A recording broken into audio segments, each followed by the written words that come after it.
Adelaide's 7 News Early Edition with Elspeth Hussey starts now. Hello and welcome to the 7 News Early Edition. First, to the shock courtroom confession of a man once hailed a hero whistleblower. 50-year-old Stuart Johnston has just pleaded guilty to child abuse charges. The 50-year-old, who exposed shocking abuse at the Oakden Aged Care Facility, has admitted to knowingly possessing child exploitation material. Stuart, what have you got to say about what happened today? I'm sorry. On the last occasion, you told me that there was more to this story that met the eye. What can you say now that you've pleaded guilty? I think still, we had another option but to plead guilty. Johnston's son, Corey, has already pleaded guilty to the same offences. His father will now return to court for sentencing submissions in May. Witnesses have told how a bashing victim stumbled down a northern suburbs road, bleeding heavily and pleading for help. The 33-year-old was rushed to hospital in a critical condition as police swooped on the suspect. Peter Caldecott reports. There's a trail of blood here along the footpath on Bumner Street where the victim staggered to a neighbour's house looking for help before collapsing on a woman's doorstep. My next door neighbour had to call the police because they were bleeding and they passed out on her front yard, and by the sounds of it, it was really bad. It scares me a lot. Emergency crews raced to the scene, paramedics treating the victim for severe facial injuries.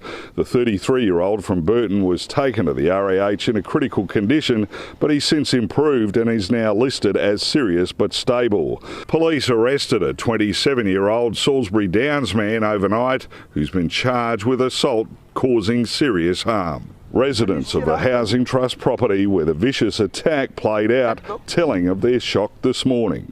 So do you know who was beaten up? I don't know. Okay. I just got here. Police are reassuring the public this was not a random attack, revealing the two men know each other. Labor has wasted no time in revealing its Dunstan candidate following Stephen Marshall's resignation. Norwood local Cressida O'Hanlon will contest the by-election in the seat she almost took from the former Premier at the last election.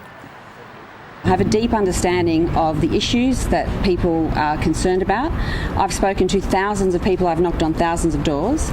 Once safely Liberal, Dunstan is now the state's most marginal seat.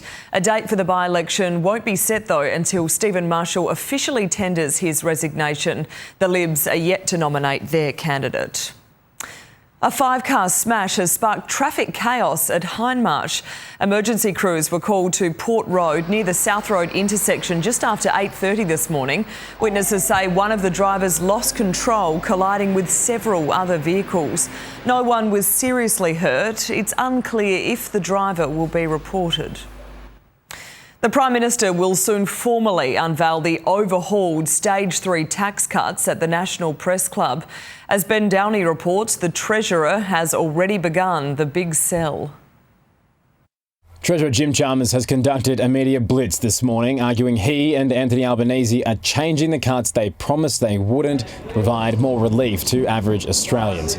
And the new plan, for every high-income earner who will see a smaller refund than they otherwise would have, there will be 12 low and middle-income earners who'll be better off, achieved by slashing the 32-cent tax bracket to 30 cents, meaning millions of workers will have a further $800 back compared to the old plan. It's only those earning more than $150,000 who would have gained more under the Coalition's old plan, the biggest difference at $200,000 salaries, whose benefit has been halved. If the numbers don't sell the plan, the government's also rolling out a new advertisement to help voters swallow the broken promise. What we're trying to do here is not set Australians against each other. That's what the Coalition does. Everybody will get a tax cut still. But there's a bigger emphasis on Middle Australia, a bigger tax cut for Middle Australia. In response, the opposition says it will fight the changes. How remains to be seen. Children under the age of 12 could soon avoid conviction for their crimes. The state government's considering raising criminal responsibility from the current age of 10 in a bid to stop youths reoffending. Here's Jasmine Turlings.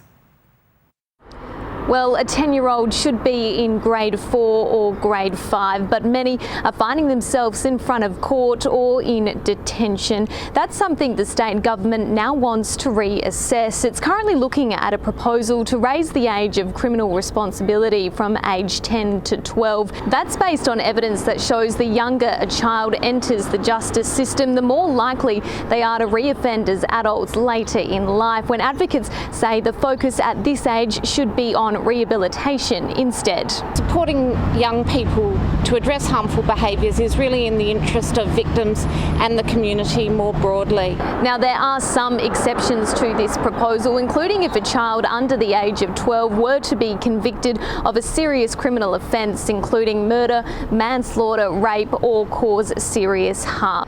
But otherwise, youth justice advocates actually want to see the age raised even further to 14. That's based on international conventions which say that a child under the age of 14 certainly doesn't have the mental capacity to intend to commit a crime. Tasmania is the only state in the country that has the age of criminal responsibility at 14.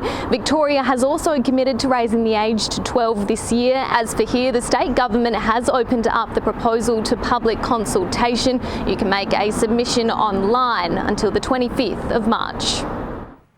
On the eve of Australia Day, a Captain Cook statue in Melbourne has been vandalised. It's one of two targeted in a dramatic protest. Here's Tegan Dolling.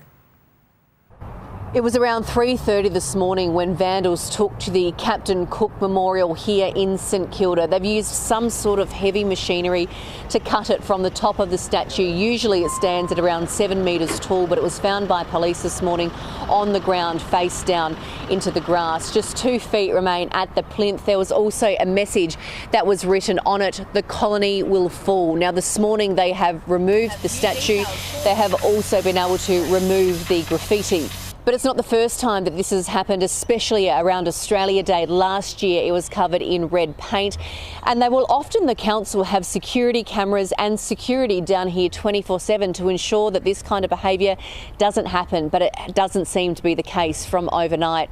It's also been revealed that a second statue, the Queen Victoria Monument, was also vandalised overnight. That has been covered in red paint and will now form part of the investigation because it had the same writing as the one here in St Kilda. A woman has become the 4th victim of a drowning tragedy at Victoria's Phillip Island after she died in hospital. 3 others also died after getting into trouble at Forest Caves Beach yesterday afternoon. The rescue mission triggered a huge response from the state's emergency crews. The drownings have sparked renewed warnings from authorities to take care on the water this long weekend. The first effects of Tropical Cyclone Kirrily are starting to be felt, with the system barrelling towards the North Queensland coast. Sally Geit has more from the Whitsundays. Good morning. Well, here in the Whitsundays, the winds are really starting to pick up as Tropical Cyclone Kirrily makes her descent onto Queensland's coast. Just off here in Whitsundays, the islands and Hamilton Island have recorded a 115-kilometre-an-hour gust. That's up to damaging wind gusts. Here in Shute Harbour is quite an exposed part of this area, and so boats are rocking around. We've got trees that are blowing around in these winds. Now, we know that guests and residents on these islands here in the Whitsundays, they've been warned that they will be cut off potentially for several days. As the system continues to track towards Queensland's coast, it compromises air and sea travel to and from those islands. In Townsville, the airport is closing from midday. We will be sending out emergency alerts to our community, advising them to begin sheltering in place from 2 p.m. today. That's when we're expected to see wind gusts of above 80 kilometres an hour. Tropical Cyclone Kirrily is expected to become a Category 2 storm by the time she makes landfall, so that's in and around the vicinity of Townsville, but it's those heavy rainfalls that she's expected to bring afterwards that has many on tenterhooks. Dozens of new Australians have been awarded citizenship. After the break, why the Adelaide City Council moved its ceremony. Also, straight out of a movie, a woman arrested over a jewellery heist at Sydney Airport. And a whopping Powerball jackpot up for grabs, the lucky numbers you need to know. Welcome back to 7's Early Edition, live from Adelaide. It's been a muggy start to the day at Victoria Square as the Tour Down Under village is packed away for another year. And even more rain is on the way later today too. I'll have your weather forecast a little later in the bulletin. The first of 2 days of Australia Day activities is underway in the city. Nearly 50 new Australians from more than 20 countries have been awarded citizenship a day ahead of the national holiday. Those making the pledge say it's a privilege to become part of the country. Oh, it's a very emotional moment for me. I came to Australia several years ago and it was some kind of adventure for me. Finally feels great to finally be part of the community, be able to vote, be able to serve and be an Australian. And thousands are expected at Elder Park this evening for the first of 2 nights of Australia Day celebrations, signing off with fireworks at around 9:30 p.m. A woman will face court today charged with staging a jewellery heist at Sydney Airport. Police allege the 39-year-old stole up to $50,000 worth of luxury goods, including expensive bracelets from Cartier. It's understood she was employed by the store, with colleagues alerting police to the alleged crimes. Russia has accused Ukraine of downing a plane, killing everyone on board, including 65 Ukrainian prisoners of war. As Hugh Whitfield reports, the aircraft was on its way to a prisoner exchange. Russia's foreign minister speaking in New York described it as a Ukrainian criminal act. Phone video from Russia shows the military transport plane falling from the sky and exploding in the Belgorod region of Russia, which borders Ukraine. Moscow says 74 people were on board, 65 of whom were Ukrainian POWs en route to a planned prisoner swap with Ukraine. No one survived. At this stage, Kyiv has conceded a prisoner swap was due to take place, but says there was no mention from Russia about the need to protect airspace over Belgorod. Why is that important? Well, Ukraine says that's where Russia has been launching attacks from in recent weeks. It is possible, according to analysts, that this is an attempt by Moscow to portray Ukraine as the aggressor, nearly 2 years after Russia's full-blown invasion began. So the conflict on the ground ongoing and an information war ongoing between Russia and Ukraine as well. Boeing has been forced to explain why a door plug broke off one of its planes earlier this month. The terrifying mid-air incident made headlines around the globe. David Woywood reports. Under an increasingly hotter spotlight, Boeing chiefs have spent today defending their craft to US aviation safety officials after a string of terrifying mid-air malfunctions. Navigating a grilling on Capitol Hill, Boeing's boss called in by congressional leaders for a please explain after the door flew off an Alaskan Airlines MAX 9 model craft earlier this month. We're going to make sure that we convey our message and all the work that we're doing in our faith and our people and our airplanes. No one was injured in the Alaskan incident, but it's not Boeing's only safety question mark, and the company's biggest customers want answers. Flight 1282 should never have happened. Boeing is better than this. Boeing, defending its record and its fleets, denies lives were put at risk. It hasn't stopped safety federal inspectors from taking up residence at Boeing's Washington plant. The 737 model in question, which doesn't fly in Australia but is used extensively in the US and Europe, has been grounded indefinitely. We found, some loose bolts on many of our MAX 9s. While confidence in the aircraft manufacturer has been hit, so too has its share price. Nearly 20% wiped off in days, and no certainty the sidelined 737 model will take to the skies anytime soon. A woman has been rescued after spending 14 hours on top of her overturned and submerged car in a rushing river in San Francisco. Using a helicopter, emergency crews were winched down, plucking the woman to safety. Firefighters say she's lucky to be alive after underestimating the water levels and attempting to drive across the bridge. Well, an eye-watering $150 million is up for grabs in tonight's Powerball jackpot, and people all across the country are lining up to buy a last-minute ticket. Sarah Jane Bell reports. This prize has been building for 5 weeks, and tonight could be life-changing for someone somewhere in Australia. Decorations are up at newsagents across the country as they prepare for a surge of people coming in to buy their Powerball ticket. It is the second largest jackpot for Powerball at $150 million. So just imagine what you could do with that. Now, there are some hot tips about the hot numbers, so those that are drawn more frequently. They include 17, 7, 11, 2, 3, 9, and the Powerball hot numbers are 19 and 2.